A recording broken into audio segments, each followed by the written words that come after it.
Todėl nieko nedelsdami, prašome. Ačiū. Iš tikrųjų, pirmiausia, norėčiau pradėti, kad į Dusetas atvažiuoju į renginį ne pirmą kartą. Matau veidus pažįstamus, su kuriais netaip seniai buvom susitikę, pristatant Romualdo Giedraičio Spalio knygas. Tai matau, džiaugiuosi ir man čia kaskart gera sugrįžti. Bet šį kartą, kaip minėjo ir ponia Elena, tikrai važiavau su džiaugsmu ir didžiuliu įsipareigojimu. Ir tai nėra tušti žodžiai. Šį žmogų atradau gal, vėlyvame amžiuje, atkeliavo jis į mano mokslinius tyrimus, nes aš ir dėstytoja esu, ir mokslininkė, atkeliavo į mano mokslinius tyrimus tikrai vėliau, negu gal kai kurie iš jūsų jį žinojot ar buvot skaitę. Ir pirmiausia, apie jį buvau girdėjusi iš profesorės Viktorijos Daujotytės.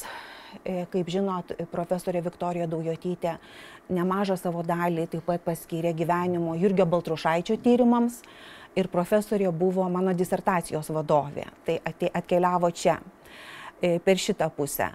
Bet ir kitas dalykas, kad kaip susisieja kartais tos Dusetos ir žmonės.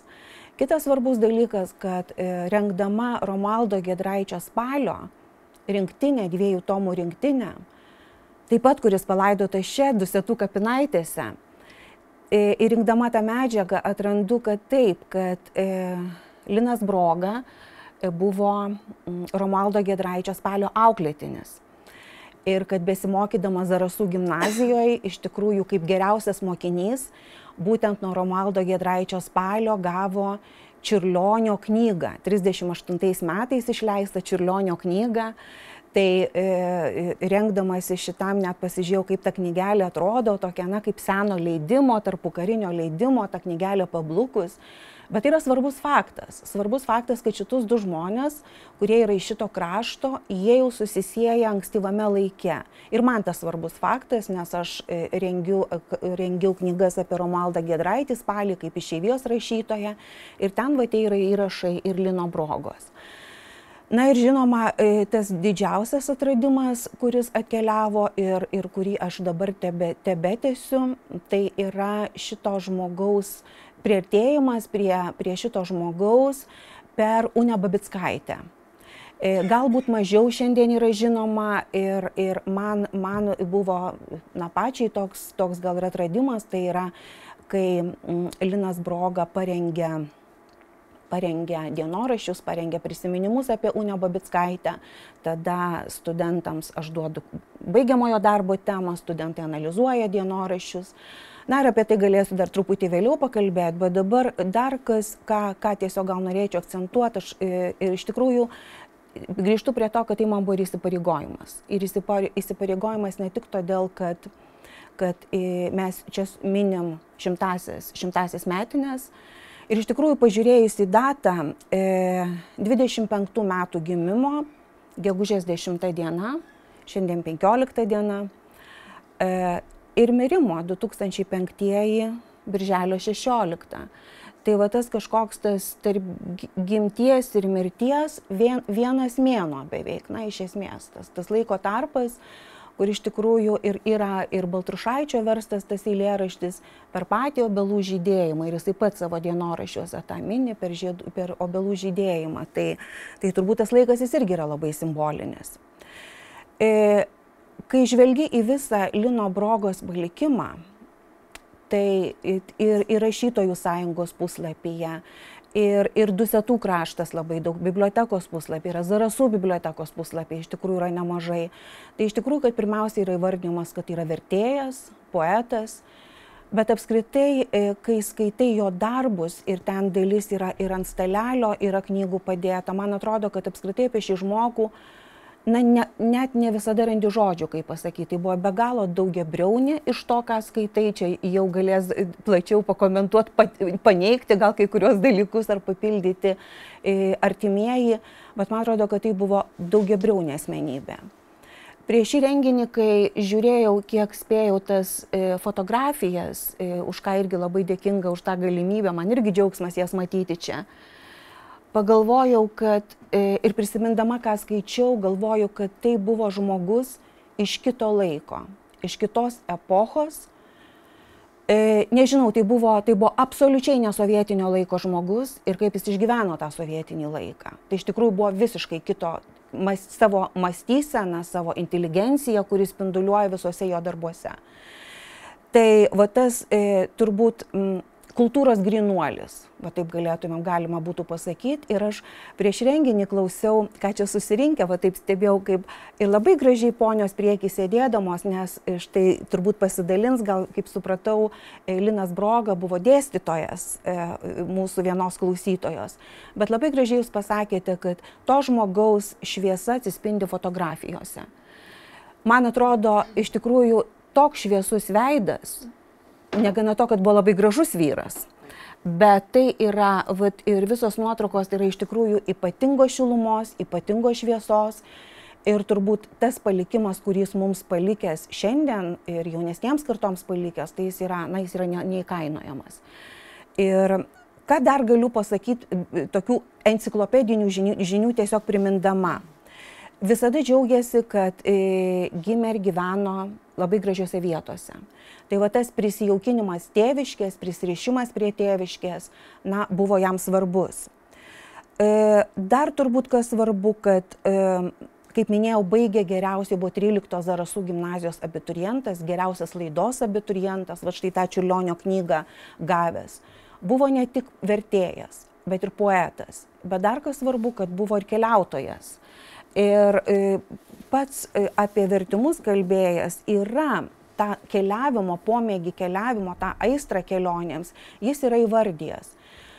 Man atrodo, kad tai buvo ne tik geografinės kelionės, bet kartu buvo tai ir dvasinės kelionės, kad iš tikrųjų tai yra bandyta pažinti tas svetimas šalis, svetimus kraštus, svetimas kultūras, nes būtent tos svetimos kultūros, ypač kultūros, kurios su rytais susijusios, jam buvo labai labai svarbios. Dar ką miniu, kad pagal išsilavinimą inžinierius. Tai va tai turbūt yra svarbu, kad tarsi, ne lituanistas, ne humanitaras, bet labai labai daug kultūrai ir humanitarikai palikęs, labai daug palikęs. Išleido, kodėl aš tą miniu, bet išleidęs 58 metais išleido LTSR kelių žemėlapį. Kodėl aš tą miniu, nes aš savo tėvelio bibliotekoje tą kelių žemėlapį radau.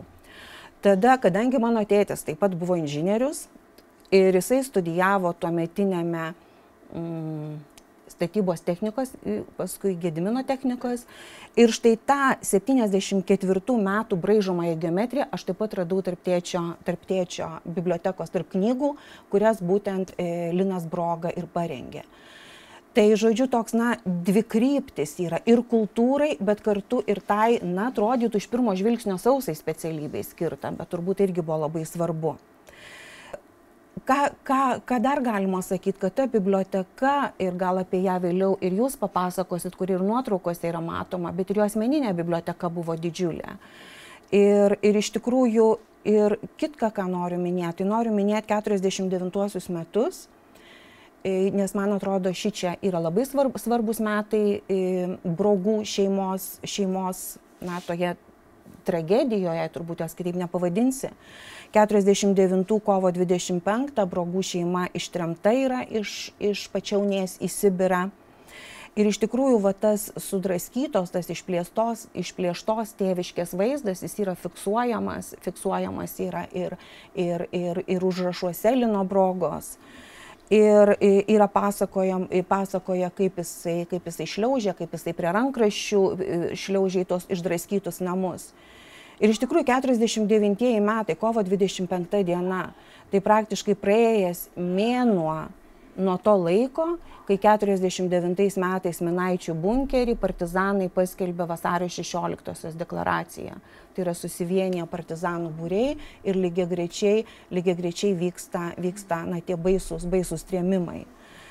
Ir profesorė Viktorija Daujotytė, kaip ir kiti, kurie pažinojo asmeniškai Liną Brogą, yra ištariusi tos žodžius ir man atrodo, jos aš noriu tiesiog ir pakartot, kad tai buvo aukšto padorumo ir ypatingo pilietiškumo žmogus. Tai va tas aukštas padorumas ir ypatingas pilietiškumas. jeigu žiūrėtumėm į Lino Brogos darbus, jau tos humanitarikai, apskritai Lietuvos kultūrai darbus, tai iš tikrųjų daugiau negu 100 įvairių publikacijų. Tai taip daugiausia poezijos vertimų, kurie buvo skelbti periodinėje spaudoje, almanachuose.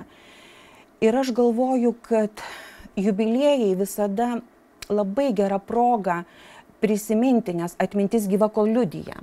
Prisiminti, paminėti, bet ruošiantį šitam renginiui atsidariau Rašytojų sąjungos kuruojamo puslapį tekstai.lt, kur yra skelbiami visų Lietuvos kūrėjų darbai. Ir aš ten neradau Lino Brogos. Reiškia, dalis be tų knygų, kurias parengė Romana Brogienė, kur prisidėjo ir artimieji, bet iš tikrųjų dar, tarkim, šiandieniniam jaunesniam žmogui dar ne viskas yra pasiekiama ir toje internetinėje, kaip sakytumėm, dar. Tai turbūt irgi yra gera proga dar suaktyvinti ir skelbti tuos tekstus ir viešiau. Žinoma, kad almanachuose taip pat publikavosi, bet turbūt didžiausias darbas ir indėlis, kurį Linas Broga atidavė, tai buvo Jurgio Baltrušaičio vertimai.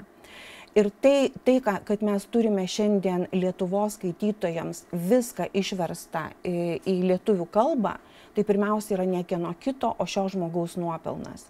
Ir tarkim ir pati profesorė Viktorija Daujotytė tai yra sakiusi, kad tai buvo labai svarbu ir jos disertaciniam tyrimui. Tai iš tikrųjų visas tas rusiškasis mūsų simbolisto, mūsų diplomato Jurgio Baltrušaičio palikimas, viskas tai yra Žemės laiptai, Kalnų takas, Lelija ir pjautuvas ir kiti, viskas yra išversta į lietuvių ir perleista, žinoma, ne vieną kartą, bet būtent pirmiausia pasiekė per Liną Brogą. Turbūt grįžau aš ir skaitydama ir prie paties Baltrušaičio tekstų. Ir man atrodo, kad su Jurgiu Baltrušaičiu juos siejo kažkokia dvasinė bendrystė. Turbūt tai, kas viduje Jurgio Baltrušaičio lyrikoje, poetiniuose tekstuose, jis atrado dalį savęs. Ir gal, taip aš įsivaizduočiau, turbūt gal natūralu, kad tie tekstai jam buvo ir labai artimi ir svarbus. Ir iš jo versto Jurgio Baltrušaičio eilėraščio paskyrimas. Dabar tiesiog tik noriu kelias strofas paskaityti. Baltrušaitis paskyrimas vertė Linas Broga. Mana mintis goda žvaigždynų rašto, mana būtis šalia bedugnės krašto. Viena mįslė griaustinis ir tyla, pavojaus gandas ir tingi ramybė, laukų žolytė ir dangaus aukštybei nakties žvaigždėtų rašmenų byla. Kiekvieną mirksnį siūlant paslapties, galingi amžiai abejingai pina ir gailiai aklas tas, kas dar mėgina, kas drįsta gimį skirti nuo mirties. Žmogaus mintis lyg tuščias sapno bėgis, žmogaus būtis tik nerimas bemiegis. Na ir daugiau galima skaityti ir turbūt ir pačiam poetui, vertėjui Linai Brogai, tas kažkoks meditatyvinis, apmąstomasis, toks įsijautimas į tą gamtos, į tą laiko tėkmę, į amžinybę buvo, sakyčiau, kad tikrai labai svarbus. Bet jis vertė ne tik Jurgį Baltrušaitį. Turbūt gal irgi, ar žinot, ar girdėjot, kad jis būtent į Lietuvos skaitytojams jis pristatė nemenką pluoštą, nemenką dalį išverstos rytų poezijos. Ir ką pirmiausia mes galim skaityti, tai yra Rubajatus, tai yra Omaro Chajamo Rubajatus, kurie irgi pasiekė šiandien, kaip tik ten ta nedidelė knygelė, aš tokią pačią turiu už savo bibliotekoje, jinai čia yra ir ant stalelio. Tai iš tikrųjų tas rytų išminties, rytų filosofijos, ta filosofiška poezija, jinai irgi pasiekė per Liną Brogą. Ir jis ne tik rašė eilėraščius, ne tik vertė, bet iš tikrųjų ir akademiniuose straipsniuose ir apmąstė ir savo vertimą ir yra publikavęs kaip šaltinių publikacijas. Tai pavyzdžiui, vienas straipsnis yra apie poezijos vertimą ir pažodinys. Toks pažodinys, žodis. Ir jis apmąsto tą vertimą. Jis jau žodžiu, jis ir su kalbininkais diskutuoja ir jis pavyzdžiui sako, kad reikia ieškoti ir rasti galimybių pasiųsti į rytų kraštus aspirantų. Tai yra tokie galėtų būti lituanistikos absolventai. Jisai sako, kad man neužtenka to pažodinio vertimo, reikia, kad ten toje kultūroje pagyvenę ir gal tada jie išverstų kokybiškiau. Ir lygiai taip pat sako, kad versdamas pajunti, koks dar plonytis mūsų kalbos sluoksnelis yra išpurentas, kiek daug žodžių dar neturi poetinio vertimo tradicijų.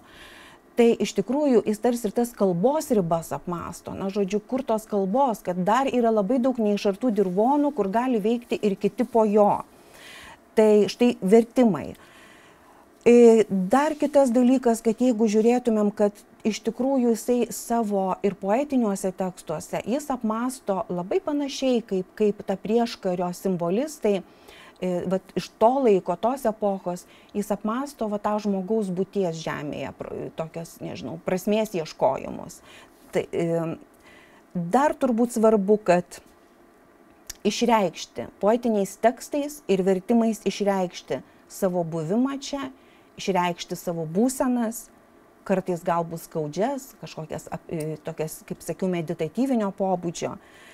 Ir nežiūrint to, kad tų vertimų yra labai daug ir yra be štai straipsnių apie poezijos apmąstymą, jis yra paskelbęs, pavyzdžiui, straipsnį apie Unės Babickaitės ir Konstantino Balmonto laiškus, toks irgi akademinis straipsnis, bet nežiūrint to visada pabrėžia, kad jam gyvenime buvo ir liko svarbus Baltrušaitis.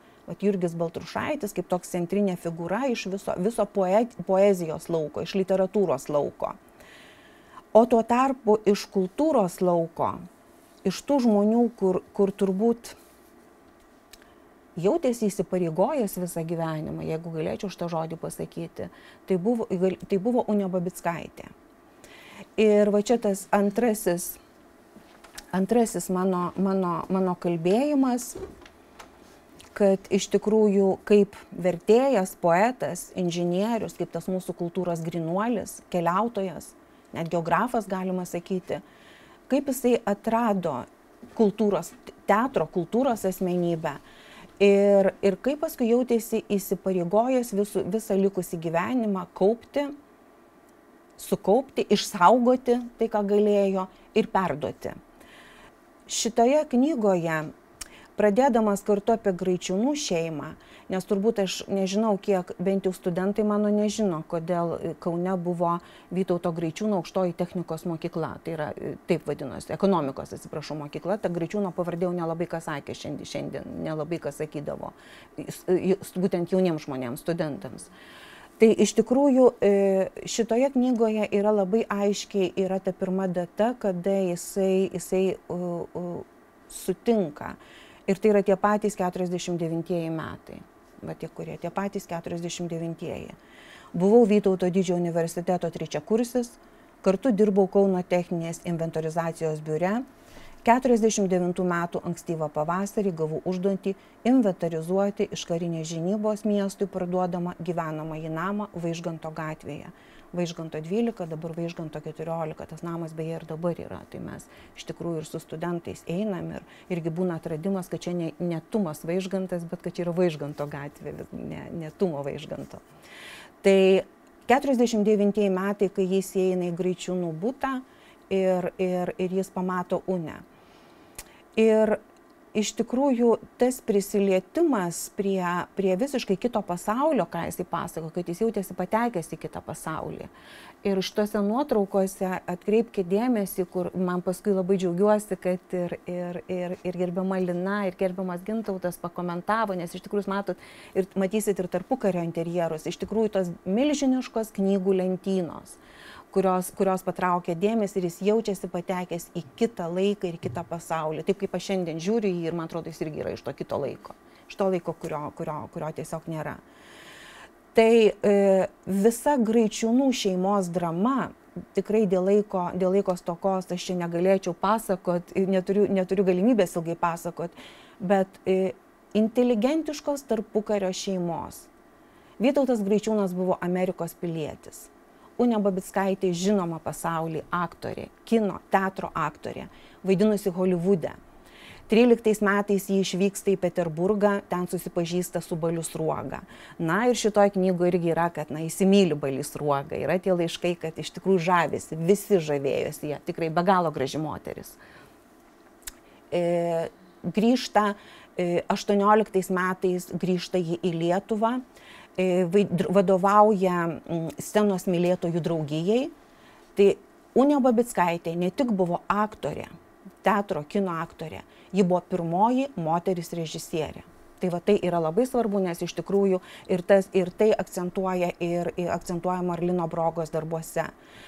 19 metais su pirmąja diplomatijos atstovybė jį išvyksta į Ameriką, ten gyvena dėdė Graičiūnas, gyvena kilus iš Palėvenės, irgi ne taip toli nuo šitų kraštų, nuo prie Kupiškio. Išvyksta į Ameriką ir ten jis susipažįsta su savo pusbroliu, su Vytautu Graičiūnu, susituokia ir iš tikrųjų šeima neapsidžiaugia šitą santuoką, nes artimas kraujo ryšys, yra pusbrolis. Ir šitoje knygoje Linas Broga labai gražiai rašo ir tai atsispindi net ir jo sudarytuose dienoraščiuose, kaip Unė duoda priesaiką mamai, tokį pasižadėjimą, kad jie nesusilauks vaikų. Todėl, kad artimi giminaičiai, žodžiu, kad vaikų nebus.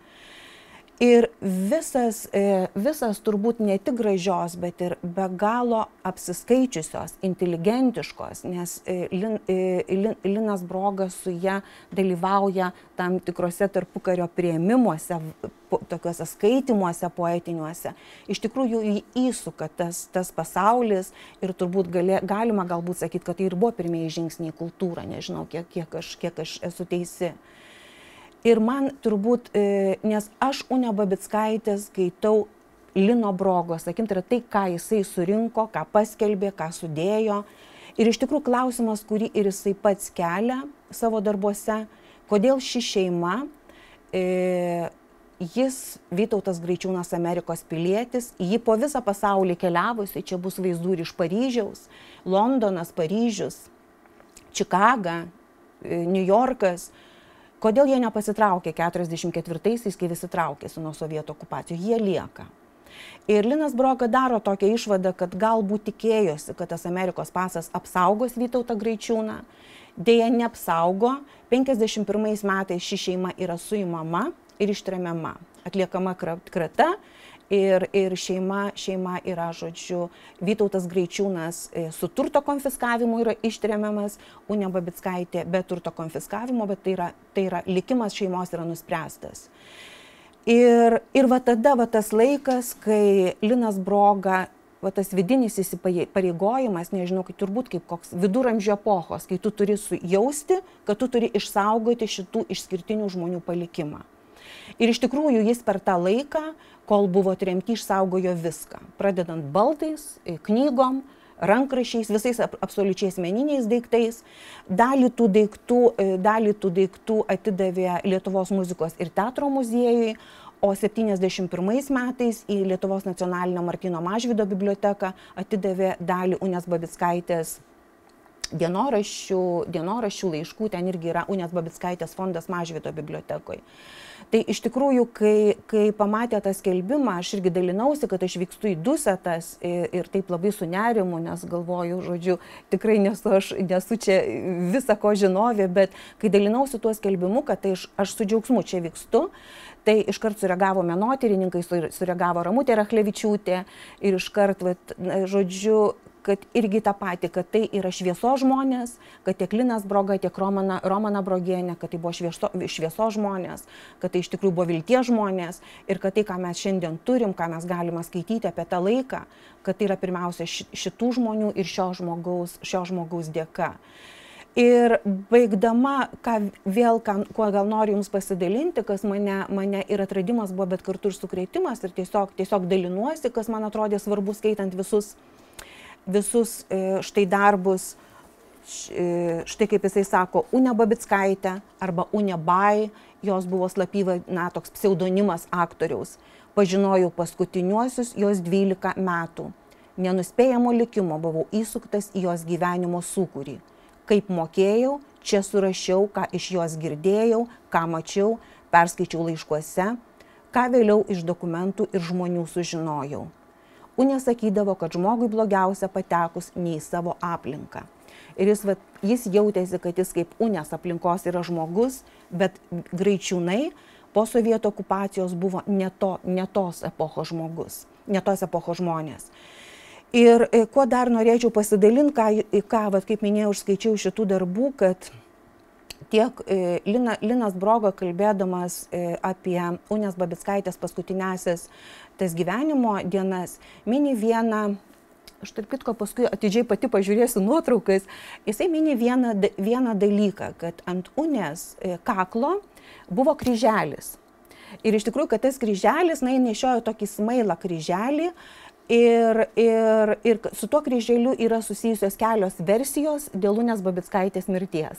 Ir jis tas kelias versijas pateikė, kad oficiali versija, kad ten sepsis įsimetė, taip, oficiali kaip tik iš karto, oficiali versija, kad įsimetė sepsis, bet jis daro tą prielaidą ir kažkodėl man norisi jie tikėti, matant visą tos epochos, to laiko dramatizmą, kad ten galėjo būti tiesiog dalis, kad tai buvo nuodų lašai, ir kad tada, kai jau yra saugumas, tardymai, kai tam tapo nebetlaikoma, kad buvo tiesiog ta padėtim ir pasinaudota. Tuo būtent paslėptais nuodais. Kad šitą versiją galime tikėti, tai mes puikiai žinom iš mūsų rezistencinio pasipriešinimo, tai yra iš partizanų veiklos, kai lygiai taip pat partizanai bunkeriuose turėjo, ir ypač moterys ryšininkės, jos turėjo ne tik šautuvus, paskutinė akimirkai, ne tik pistoletus, ne tik granatas, bet jos turėjo irgi tam tikrą nuodų, žodžiu, jau kaip tokį galutinį. Vytautas Graičiūnas buvo ištremtas į vieną žiauriausių Maskvos kalėjimų.